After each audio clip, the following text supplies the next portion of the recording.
Agora temos um tecido extremamente relevante, o tecido nervoso, o qual é subdividido entre dois importantes componentes, os neurônios e os gliócitos. Antes de falar sobre eles, temos uma curiosidade. Você sabia que o cérebro humano possui 86 bilhões de neurônios e é um número semelhante de gliócitos? Pois é.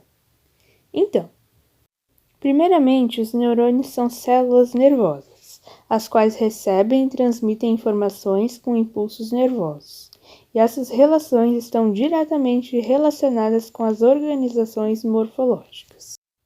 A primeira organização seria o corpo celular, qual está localizado na região celular em que os neurônios estão localizados e transmitem neurotransmissores. Depois temos os dendritos, os prolongamentos aferentes retificados, as espículas dendríticas presentes nos dendritos e são responsáveis por receber os sinais.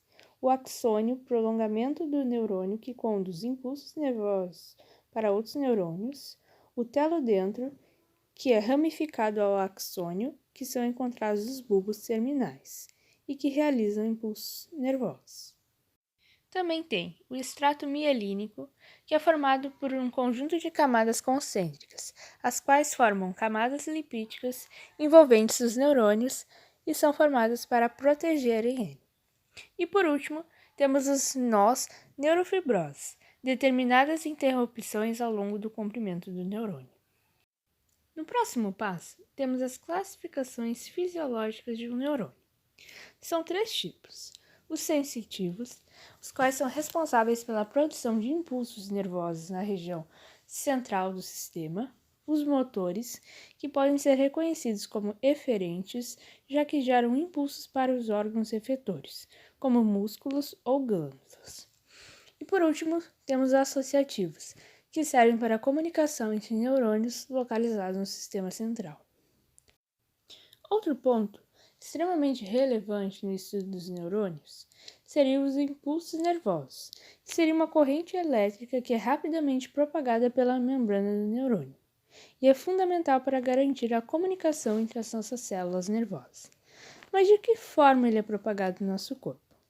Para que o impulso nervoso ele seja propagado, é necessário que o neurônio esteja com uma membrana em potencial de repouso e que sua superfície interna esteja com carga negativa de 70 a 90 mil volts. Essa fase é conhecida como polarização. Já no segundo passo, quando ele está em repouso, a membrana plasmática do axônio ela bombeia Na+, sódio, para o meio externo e ao mesmo tempo transfere íons K+, potássio, para o interior da nossa célula. Nesse momento, pode ocorrer também a difusão passiva de sódio para o interior da célula e de potássio para fora. O potássio passa para o meio externo com maior rapidez do que o sódio entra, fazendo com que mais cargas positivas permaneçam fora da célula. São essas ações que determinam o potencial do repouso. Nesse momento, quando ele sofre um estímulo, ocorre uma mudança transitória do potencial da membrana. Nesse momento, ocorre a abertura dos canais iônicos e a entrada rápida de Na+, que está em grande quantidade no meio extracelular. Quando um íon entra, ocorre a mudança de seu potencial e o interior do axônio para ser positivo. Esse processo é chamado de despolarização.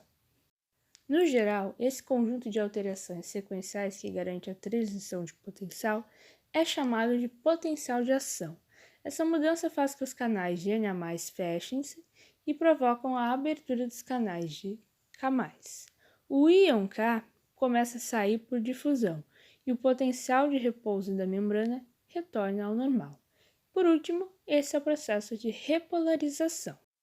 Agora vamos falar de um modo bem simples para você entender sobre as sinapses nervosas, que estão localizadas na região entre os neurônios onde agem os neurotransmissores, os chamados mediadores químicos, que transmitem um impulso nervoso de um neurônio a outro, como vimos anteriormente, ou também de um neurônio para uma grande célula muscular ou glandular. Ele está dividido em tipos. em dois, na verdade. Em elétricas, quando há contato físico entre essas membranas plasmáticas dos neurônios comunicantes, ou de um modo químico, que ocorre o sistema oposto elétrico, já que essa ação é completamente baseada em reações. Uma observação seriam as vesículas sinápticas mediadoras das sinapses nervosas. Agora, falando sobre os gliócitos, que eu havia citado lá no início, que possuem a função de envolver e nutrir esses neurônios. E isso é algo extremamente importante, já que mantém eles todos unidos. E ele é dividido em alguns tipos, os quais iremos citar um a um para você entender. Primeiramente, nós temos os astrócitos, que são os maiores e mais abundantes nesse sistema nervoso central, e já que eles estabelecem uma ponte nutritiva entre os capilares sanguíneos e os neurônios. Depois, nós temos as células ependimárias, que revestem o canal central da medula espinhal e as cavidades cerebrais, as quais são os ventrículos. Depois temos as micróglias, que são as menores células da glia e são responsáveis por defender o sistema neurológico central. Depois temos os neurolemócitos, que estão presentes no sistema periférico sem prolongamentos, e também são responsáveis pela produção do extrato neolítico dos neurônios mielinizados. E por último, e não menos importante, com um nome bem complicado, temos o oligodendrócitos, que além da função de produzir o extrato neolítico, presentes apenas no sistema nervoso central, com poucos e menores prolongamentos, eles vão formar também esses extratos do nosso sistema nervoso periférico. Algo bem complexo, não é mesmo? E é assim que nós encerramos a parte do sistema nervoso, que acaba nos deixando literalmente nervoso por conta de tanto nomezinho diferente. Mas com essa aula ficou bem fácil de entender. E aí, o que vocês acharam? Agora nós vamos para a outra parte muito interessante sobre os tecidos musculares. O tecido muscular é responsável por todos os movimentos realizados pelo nosso corpo. As células do tecido são chamadas de miócitos, ou fibras musculares, as quais são alongadas e contráteis. A contração delas ocorre pelo deslizamento dos filamentos proteicos, a actina e a miocina. A sua estrutura é composta do sarcolema, membrana plasmática, do sarcoplasma, citoplasma, e do retículo sarcoplasmático, que é o retículo endoplasmático liso. São classificados em 3 tipos. Estriado esquelético. Forma os músculos ligados aos ossos, tem contração rápida e voluntária, tem os fascículos, que consistem num conjunto de feixes musculares, que é um conjunto de vários miócitos e alongados. Tem células cilíndricas, alongadas e plurinucleadas, por causa da fusão de vários mioblastos. Sua cor avermelhada deve-se ao fato da presença de mioglobina, que é parecido com a hemoglobina. Tem maior afinidade com o oxigênio. Assim se difunde na corrente sanguínea para os músculos e se liga a ela, e que também é armazenado nos músculos, sendo liberado em atividades aeróbicas. Miofibrilas. Organização de filamentos de actina e miocina ao longo do comprimento dos músculos com padrão de faixas transversais escuras, chamada de banda escura, forma a actina, e a clara, chamada de banda clara, correspondendo aos locais que os filamentos delgados de actina se sobrepõem aos filamentos espessos de miocina. No centro da banda A, zona H, contém apenas filamentos espessos da miocina, enquanto nas extremidades do miômetro relaxado é só a actina. Na linha Z, os filamentos delgados de actina são ancorados e projetados no interior do miômetro. Já na linha M, somente filamentos espessos de miocina. Fibra muscular em repouso é a sobreposição parcial da actina e miocina.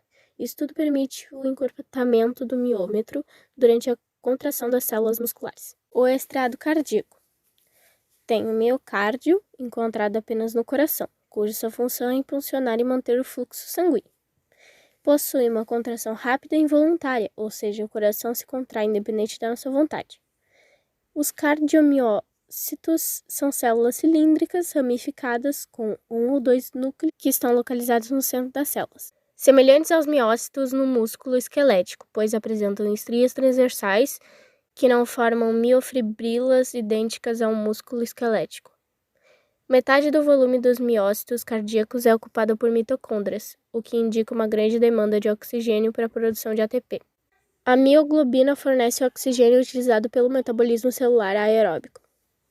Possui também discos intercalares, que são membranas plasmáticas dos cardiomiócitos que estão unidas a partir dessas regiões.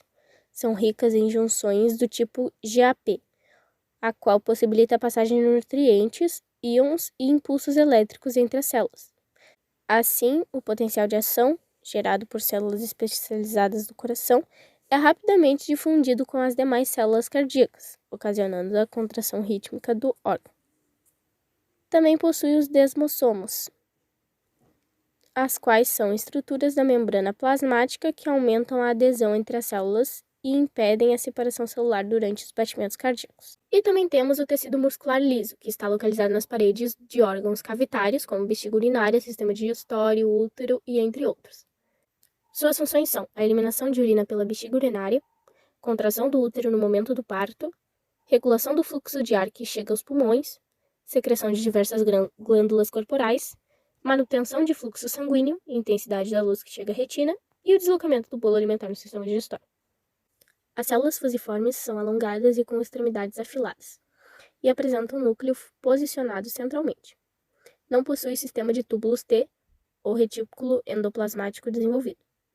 O tecido muscular liso não apresenta estrias transversais, pois os filamentos não estão organizados de forma regular ao longo das células. A miocina não está associada a filamentos de actina. Possui contração involuntária, sendo controlada pelo sistema nervoso. Também possui contração lenta, onde as fibras lisas podem se manter contraídas por um tempo maior. A contração muscular, ela depende de estímulos enviados pelas terminações dos neurônios motores. O axônio do neurônio motor não apresenta bainha de mielina e forma a placa motora. As fendas sinápticas são espaços onde ocorre a liberação do neurotransmissor acetilcolina. O conjunto formado pelo neurônio motor e todas as fibras musculares que são controladas por ele é a unidade motora. Quando o impulso nervoso se propaga até as terminações axônicas da placa motora, ocorre a liberação de acetilcolina por exocitose na fenda sináptica, a qual se difunde pela fenda e se liga aos receptores da membrana da fibra muscular. Tem como consequência a abertura de canais de sódio e despolarização dos miócitos. Assim, a membrana do tecido muscular dispara um potencial de ação que percorre todos os pontos da fibra muscular. A membrana das fibras musculares forma um sistema contínuo com retículo endoplasmáticos dos miócitos. O potencial de ação dela é transmitida para o interior das células musculares, por meio de um sistema de túbulos T, que são dobramentos da membrana plasmática. O potencial de ação libera íons de cálcio no citosol dos miócitos, a qual se interage com as moléculas de troponina, promove a exposição dos sítios de ligação das moléculas de troponina, promove a exposição dos sítios de ligação das moléculas de miocina e possibilita a interação entre os miofilamentos de miocina e de actina, que é fundamental para a contração dos músculos. A teoria dos filamentos deslizantes fala que quando o músculo se contrai, as bandas I e H diminuem de largura, e a contração muscular se dá pelo deslizamento dos filamentos de actina sobre os de miocina. Fonte de energia para a contração muscular fala que os músculos esqueléticos têm movimentos descontínuos, pois não são acionados a todo momento, e a intensidade de músculos nem sempre é a mesma utilizada. E usam 4 fontes básicas de energia: o estoque de ATP, que dura 2 segundos e algumas contrações, a fosfocreatina, que dura 15 segundos de contração, a fermentação lática, que quebra o glicogênio, possibilitando-a e mantém contração até 2 minutos, e a respiração aeróbica, que quando ultrapassa 2 minutos, a inicia, utilizando o oxigênio, e mantendo as contrações por mais de 1 hora. Assim, de modo que o fornecimento da energia seja descontínuo e condizente com a atividade realizada. Fibras lentas e rápidas. As lentas são as fibras vermelhas ou oxidativas, que também são chamadas de tipo 1, onde tem muitos vasos sanguíneos, mitocôndrias e moléculas de mioglobina. Os exercícios físicos têm duração longa, mais de 2 minutos, e a principal fonte de energia é a respiração aeróbica, o qual é mais resistente à fadiga muscular. Já as rápidas são as fibras brancas, também chamadas de tipo 2, com baixa quantidade de vasos sanguíneos, mitocôndrias e pouca ou nenhuma mioglobina. Tem duração de menos de 2 minutos, contrações mais intensas e acarreta fadiga mais rápida. E a principal fonte de energia é a molécula de ATP.